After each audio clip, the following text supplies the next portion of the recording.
स्वागत है आपका YouTube चैनल पे आपके।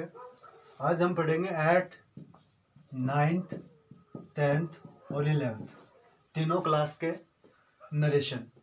नरेशन टू टाइप्स के होते हैं, डायरेक्ट स्पीच और इनडायरेक्ट स्पीच। डायरेक्ट स्पीच को दो भागों में कन्वर्ट किया गया है। डायरेक्ट स्पीच एक तो होता है रिपोर्टिंग वर्ब और सेकंड होता है रिपोर्टेड स्पीच।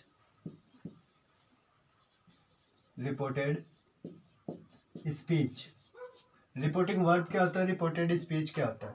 जैसे कि कोई मैं आपके सामने कोई एग्जांपल डालूं, जैसे कि Ram said to me inverted comma I am a teacher.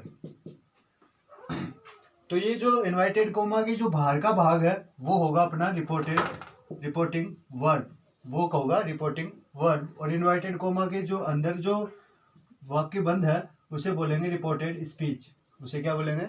Reported speech. अगर हम असरेटिव सेंटेंस बना रहे हैं, कौन सा बना रहे हैं? असरेटिव सेंटेंस बना रहे हैं, तो क्या बनाएंगे? राम और सेड टू को किस में चेंज करेंगे?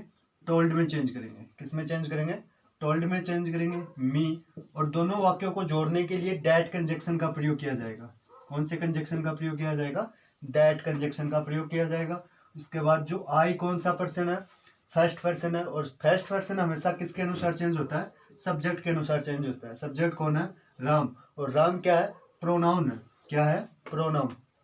तो राम प्रोनाउन है, कौन सा पर्सन है? थर्ड पर्सन है। तो यहाँ पे जो थर्ड पर्सन लेके आएंगे तो थर्ड पर्सन प्रोनाउनिक रूप क्या होता है? थर्ड पर्सन का ही होता है, सब्जेक्टिव रूप ही। और टेंस कौन सा है? एम। प्रेजेंट कंटिन्यूअस है, कौन से टेंस में चेंज होगा? पास्ट कंटिन्यूअस में चेंज होगा। तो यहाँ पे किसका प्रयोग किया जाएगा? वाज का प्रयोग किया जाएगा। वह टीचर। और इनवर्टेड कोमा क्या कर दिया जाएगा? हटा दिया जाएगा। तो सीधी सी बात है, Ram told me that he was a teacher. ये रूप था, कौन सा रूप था? डायरेक्ट स्पीच का रूप था। और ये कौन सा रूप हो गया? इनडायरेक्ट स्पीच का रूप हो गया।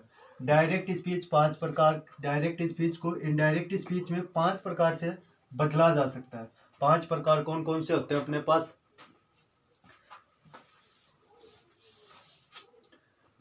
5 प्रकार होते हैं। सबसे पहले होता है अपने पास अफर्मेटिव सेंटेंस। अफर्मेटिव सेंटेंस बोले तो साधारण वाक्य। कौन सा वाक्य? साधारण वाक्य। उसके बाद आता है अपने पास इंट्रोगेटिव सेंटेंस सकारात्मक वाक्य। Number 3 imperative sentence. Number 4 optative sentence.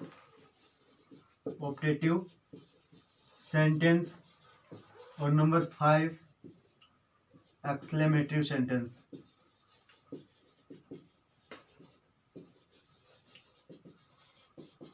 ये अपने पास 5 प्रकार के वाक्य होते हैं। 5 प्रकार से हम डायरेक्ट स्पीच को इनडायरेक्ट स्पीच में क्या कर सकते हैं? चेंज करते हैं। तो सबसे पहले कौन सा पढ़ेंगे? हम पढ़ेंगे अफर्मेटिव सेंटेंस। कौन सा पढ़ेंगे? Affirmative sentence. तो अफर्मेटिव सेंटेंस को पढ़ने के लिए तो सबसे पहले पढ़ेंगे असर्टिव सेंटेंस। असर्टिव सेंटेंस में रूल नंबर फर्स्ट पढ़ेंगे। तो डायरेक्ट स्पीच के रिपोर्टिंग का जो इनडायरेक्ट स्पीच में रिपोर्टिंग वर्ब का परिवर्तन है वो निम्नानुसार किया जाता है। अगर आपको कहीं पे डायरेक्ट स्पीच का रिपोर्टिंग वर्ब से मिलता है तो उसे किस में चेंज करेंगे? से में चेंज करेंगे। अगर हमें सेज मिलता है तो किस में चेंज करेंगे? सेज में चेंज करेंगे। अगर हमें सैड मिलता है तो किस में चेंज करेंगे? सैड में चेंज करेंगे। अगर हमें से टू मिलता है तो किस में चेंज करेंगे? टेल में चेंज करेंगे। अगर सेज टू मिलता है तो टेल्स में चेंज करेंगे। अगर सेड टू मिलता है तो टोल्ड में चेंज करेंगे। यह परिवर्तन हमारा निम्नानुसार होगा। और फिर उसके बाद हम पढ़ेंगे रूल नंबर सेकंड। क्या पढ़ेंगे? Rule number second. अगर कोई स्टूडेंट रूल नंबर सेकंड पढ़ेंगे। और rule number second, direct speech को इनडायरेक्ट स्पीच में SON 1 2 3 के अनुसार परिवर्तन किया जाएगा। किसके अनुसार परिवर्तन किया जाएगा? SON 1 2 3। एस का अर्थ है सब्जेक्ट। कौन सा रूप होता है? सब्जेक्ट होता है। एस का अर्थ क्या आता है? सब्जेक्ट। रिपोर्टिंग वर्ब का सब्जेक्टिव रूप। एस का अर्थ क्या आता है? रिपोर्टिंग वर्ब का सब्जेक्टिव रूप, और ओ का क्या अर्थ होता है? ओ का अर्थ है रिपोर्टिंग वर्ब का ऑब्जेक्टिव रूप। कौन सा रूप? ऑब्जेक्टिव रूप। और नंबर एन का अर्थ क्या आता है? एन का अर्थ होता है नो चेंज, जो क्या होगा? नो चेंज में रहेगा।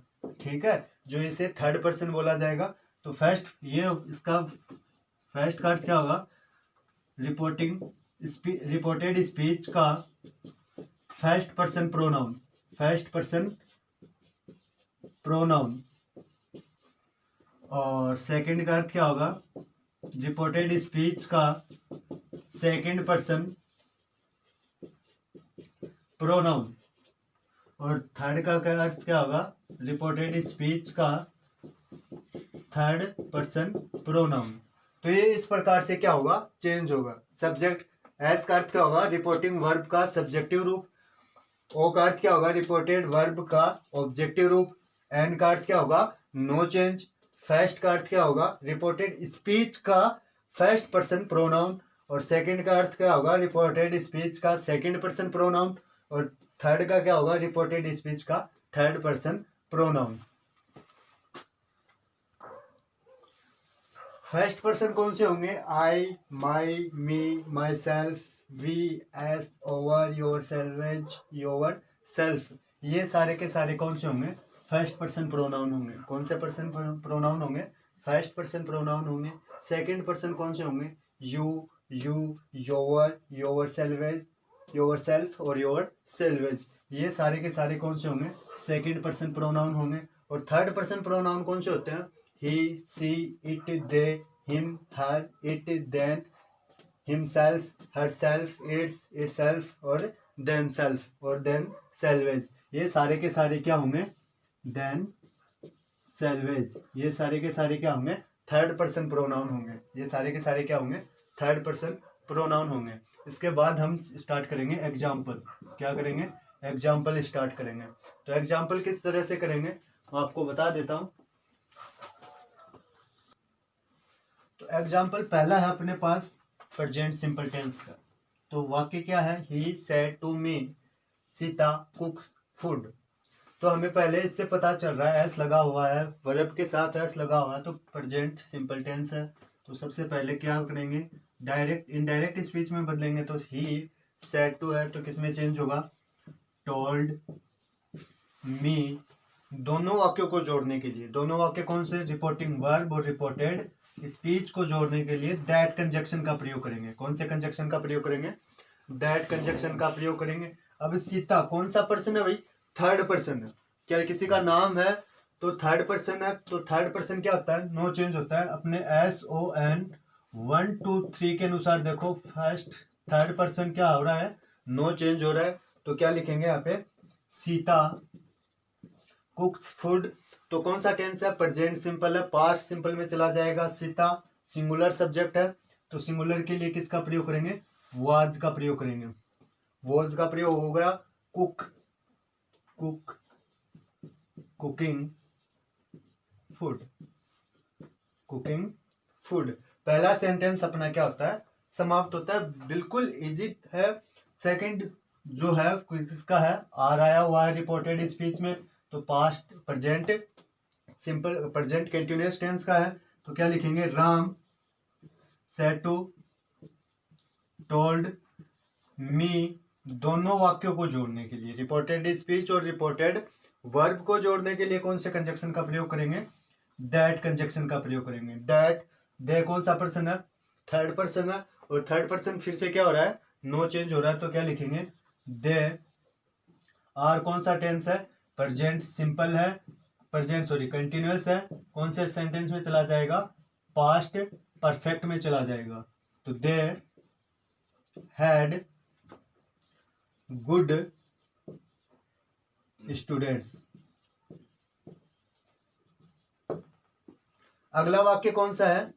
आई सैड। तो आई सैड है तो किस में चेंज होगा? सैड में चेंज होगा। दोनों वाक्यों को जोड़ने के लिए किसका प्रयोग करेंगे? दैट का प्रयोग करेंगे। यू कौन सा पर्सन है?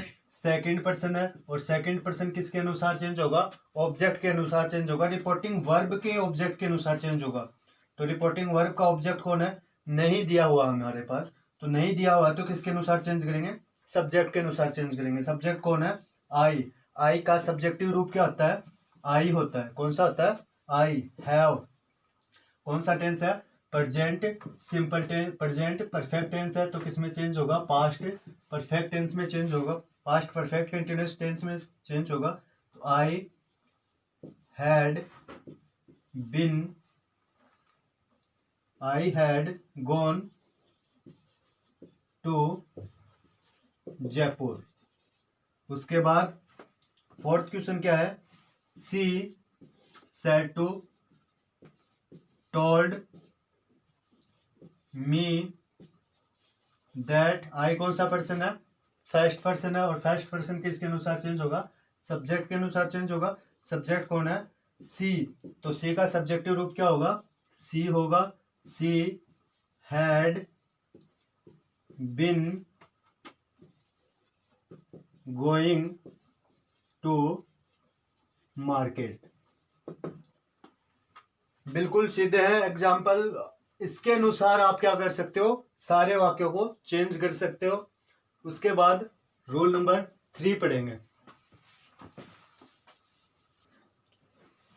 तो रूल नंबर 3 है, यदि डायरेक्ट स्पीच के रिपोर्टेड वर्ब में अगर फ्यूचर या प्रेजेंट टेंस आए तो इनडायरेक्ट स्पीच के रिपोर्टेड स्पीच के टेंस में किसी भी प्रकार का परिवर्तन नहीं होगा। जैसे कि राम सेज या विल सेज हमें दिखाई दिया हो, रिपोर्टिंग वर्ब में हमें क्या दिखाई दिया हो, सेज या विल सेज दिखाई दिया हो, तो क्या बनाएंगे, राम सेज या विल से दोनों वाक्यों को जोड़ने के लिए दैट का प्रयोग। यू सेकंड पर्सन है, किसके अनुसार चेंज होगा, ऑब्जेक्ट के अनुसार चेंज होगा। ऑब्जेक्ट है नहीं तो किसके अनुसार चेंज करेंगे, सब्जेक्ट के अनुसार चेंज करेंगे। सब्जेक्ट कौन है, राम। राम का सब्जेक्टिव रूप क्या होगा, ही होगा। He is going to Jaipur, और टुडे किस में चेंज होगा, दैट दे में चेंज होगा, दैट दे में चेंज होगा। यहाँ पे कौन सा टेंस था, आर प्रेजेंट कंटिन्यूअस था, लेकिन यहाँ पे भी क्या हुआ, टेंस परिवर्तन नहीं हुआ। यहाँ पे भी कौन सा ही रहा, प्रेजेंट कंटिन्यूअस टेंस रहा। उसके बाद रूल नंबर 4 पढ़ेंगे। डायरेक्ट स्पीच के रिपोर्टेड स्पीच वाले भाग में अगर हमें समय व स्थान से संबंधित शब्दों का कोई प्रयोग हो तो इनडायरेक्ट स्पीच के रिपोर्टेड स्पीच में निम्न अनुसार परिवर्तन किया जाएगा। और वो निम्न अनुसार परिवर्तन मैं आपको बोर्ड पे लिखवा देता हूं। यदि डायरेक्ट स्पीच का रिपोर्टेड स्पीच हमें अगो दिया हुआ है तो इनडायरेक्ट स्पीच का रिपोर्टेड स्पीच बिफोर में चेंज करेंगे। अगर दिस दिया हुआ है तो डैट में, दीज दिया हुआ है तो दोज में, हेयर दिया हुआ है तो देयर में, हाइदर दिया हुआ है तो दाइदर में, हेंस दिया हुआ है तो देंस में, नाउ दिया हुआ है तो देन में, जस्ट दिया हुआ है तो देन में, सो दिया हुआ है तो दिस में, टू डे या टू नाइट दिया हुआ है तो डेट दे या डेट नाइट में, यस्टरडे दिया हुआ है तो द प्रीवियस डे में, टुमारो दिया हुआ है तो नेक्स्ट डे में, और द नेक्स्ट डे हुआ है तो फॉलोइंग डे में। और इसके बाद रूल नंबर 5 टेंस संबंधित परिवर्तन हम अगले वीडियो में पढ़ेंगे। थैंक यू और धन्यवाद।